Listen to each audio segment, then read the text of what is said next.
الحمدللہ رب العالمین والعاقبۃ للمتقین والصلاۃ والسلام علی رسولہ الکریم اما بعد۔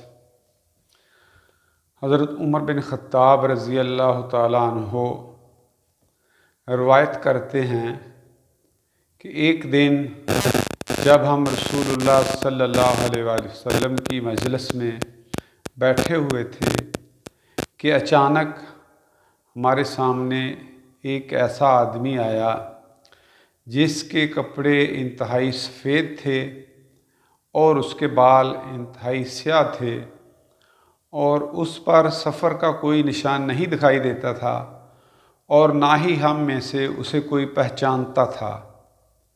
پس وہ آیا اور رسول اللہ صلی اللہ علیہ وسلم کے سامنے دو زانو ہو کر بیٹھ گیا اور اس نے اپنے گھٹنے رسول اللہ صلی اللہ علیہ وسلم کے گھٹنوں کے ساتھ ملا دیے اور اپنی ہتھیلیاں جو ہیں وہ رسول اللہ صلی اللہ علیہ وسلم کے رانوں مبارک پر رکھ دیں۔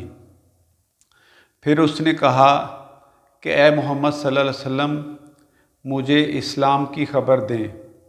رسول اللہ صلی اللہ علیہ وسلم نے فرمایا اسلام یہ ہے کہ تو گواہی دے کہ اللہ کے سوا کوئی معبود نہیں، وہ اکیلا ہے، اس کا کوئی شریک نہیں، اور یہ کہ محمد صلی اللہ علیہ وسلم اس کے بندے اور اس کے رسول ہیں، اور تو نماز قائم کرے، زکوٰۃ ادا کرے، روزے رکھے اور بیت اللہ کا حج کرے۔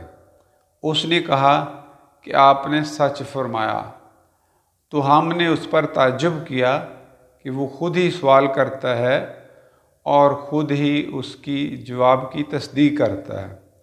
پھر اس نے کہا کہ مجھے ایمان کی خبر دیجئے۔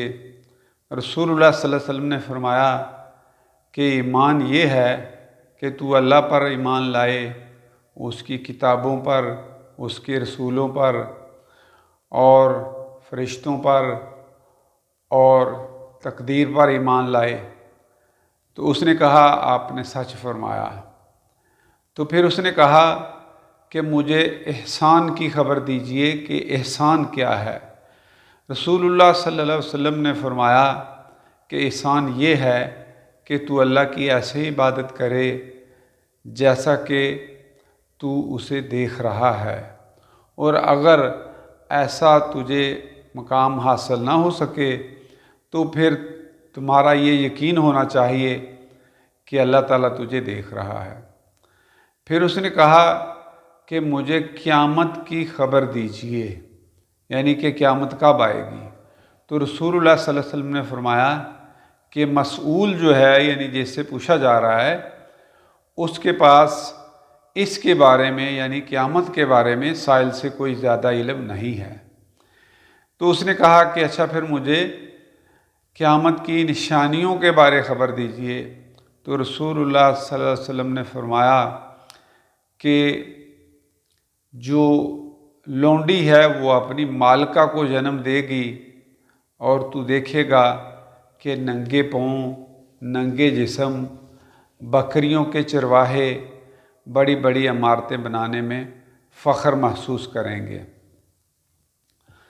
حضرت عمر رضی اللہ تعالیٰ عنہ کہتے ہیں پھر وہ آدمی چلا گیا تو میں کافی دیر ٹھہرا رہا۔ اس کے بعد رسول اللہ صلی اللہ علیہ وسلم نے مجھ سے دریافت فرمایا کہ عمر تمہیں معلوم ہے کہ وہ شخص کون تھا؟ میں نے کہا اللہ اور اس کے رسول ہی بہتر جانتے ہیں۔ تو رسول اللہ صلی اللہ علیہ وسلم نے فرمایا کہ وہ جبرائیل تھا، وہ تمہیں تمہارا دین سکھانے آیا تھا۔ تو اس حدیث میں علم کی جو اہمیت ہے اور استاد کی اہمیت اور علم کے سیکھنے کا جو ادب ہے وہ بتایا گیا ہے، اور ایمان، اسلام اور احسان کی تعریف بیان کی گئی ہے۔